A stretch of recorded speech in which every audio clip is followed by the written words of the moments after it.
now define first what is legal, ethical, and societal issues in media and information.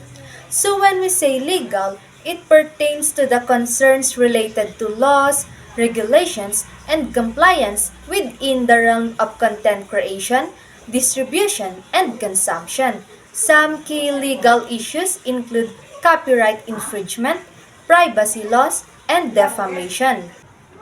When we say ethical issues in media and information, it relates to moral principles, transparency, and responsible practices in content creation, dissemination, and consumption. Some key ethical issues include misinformation and fake news. And lastly, when we say societal issues in media and information, it refers to broader concerns related to the impact, the influence, and the consequences of media content and technology on individuals, communities, cultures, and social structures. Some key societal issues include digital divide, social impact, and influence. Now, let's proceed to the various types of legal, ethical, and societal issues in media and information to be discussed first by Francine. So what is the copyright? The copyright is the legal right of the owner of intellectual property. So in a simple term, it is called plagiarism. So for example, copying the original work of the creator such as novel, poem, painting, and lyric of the song. Here are the explanation of fair use. Fair use is based on the belief that certain uses, such as criticism, commentary, news reporting, teaching, scholarship, and research should be allowed without infringing on the rights of the copyright holder. Blessed day everyone, I will explain you the plagiarism. Plagiarism is the act of using someone else's words, ideas, or works without giving them proper credit or permission. It involves presenting someone else's work as your own, whether it's a direct copy or slightly modified version.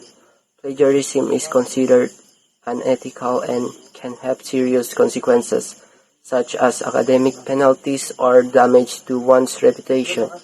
It is important to always attribute and cite sources properly to avoid plagiarism and so on. So, blessed day everyone, I'll explain you the complete plagiarism. Complete plagiarism refers to the act of fully copying someone else's work without any modification or original contribution. It involves presenting the entire work as one's own, without giving credit to the original author or source. Direct plagiarism is a form of plagiarism where someone copies word for word from a source without any attribution or quotation marks. It involves taking someone else's exact words or presenting them as one's own, without giving credit to the original author or source. Paraphrasing plagiarism, a type of plagiarism when you change the word but still present another person's concept as your own. And here's the example of paraphrasing plagiarism. Happens when someone rephrases another person's work without proper attribution, representing it as their own. It is crucial to cite source when using someone else's ideas or words even if they have been rephrased. Self-plagiarism.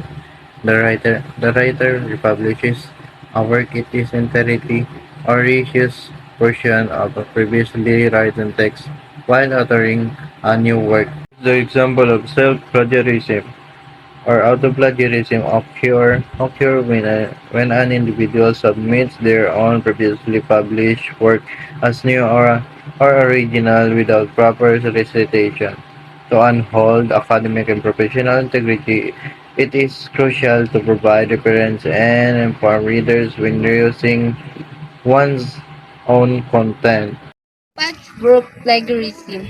When a writers copy materials from several writers and rearrange that materials with no attempt to acknowledge the original source. Example, the writer using the ideas, world, and structure from various texts but is not providing appropriate contribution or acknowledgement. Source base refers to instances when misleading sources are involved. In such instance, the information presented may lack credibility, accuracy, or factual due to the questionable nature of the source used. Accidental. Intentionally paraphrase a source by using similar words, a group of words, and sentence. The individual may think they are expressing the idea in their own words, but inadvertently mirrors the original content or too closely. Netiquette. According to Kaspersky.com, netiquette does describe the rules of conduct for appropriate and respectful communication on the Internet. Netiquette is often referred to as etiquette for the Internet. These are not legally binding rules, but are recommended rules of etiquette. Netiquette is mostly used for dealing with unknown people on the Internet. Share expert knowledge. Instead of posting nonsense online, we must share our ideas or opinions that we think could help or give knowledge to the audience. Help keep flame wars under control. Flame war is a lengthy exchange of angry or abusive messages from users in an online forum or other discussion area. People who engage in flame wars often hide behind the cloak of anonymity. But what can we do to help keep flame wars under control?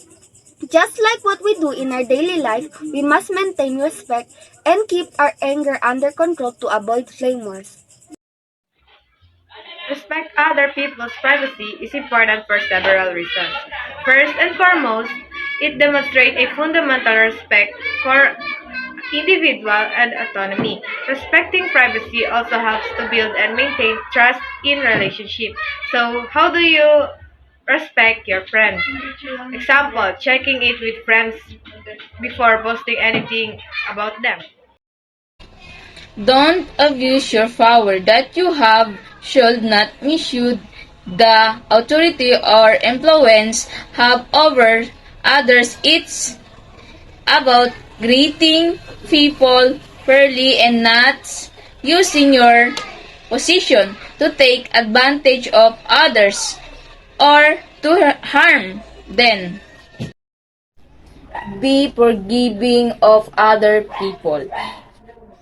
Ito ay nangangahulugan na dapat nating matutunan na maunawaan at bitawan ang mga pagkakamali o kamalian ng ginawa ng iba.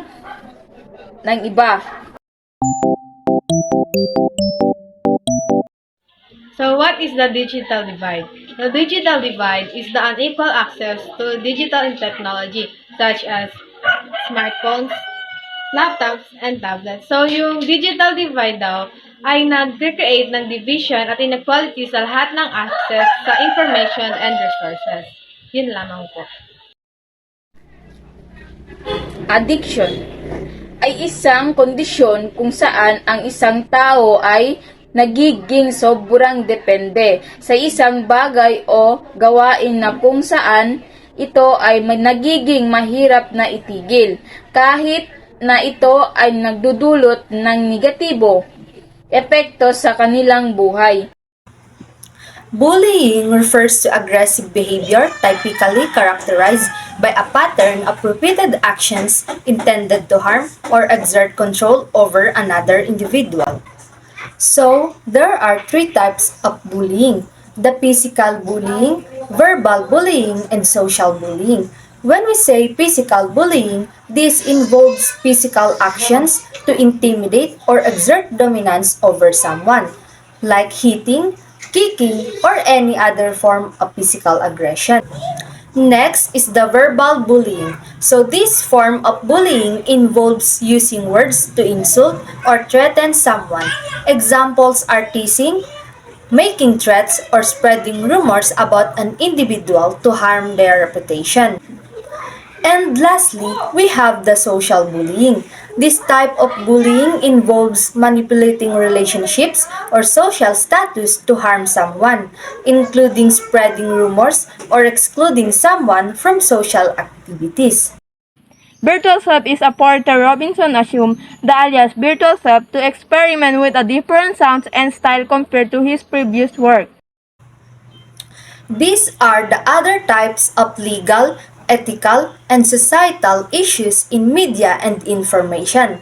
The defamation that involves making false statements about someone to harm their reputation, leading to damage or injury to their character or credibility.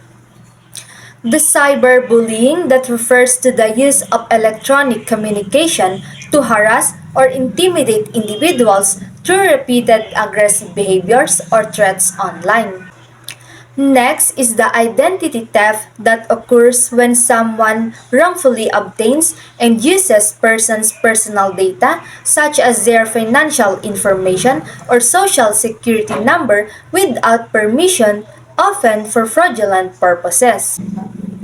And last is the cybercrime that encompasses criminal activities committed through digital devices or networks, including hacking, fraud, malware distribution, or other illegal online activities that exploit individuals or organizations.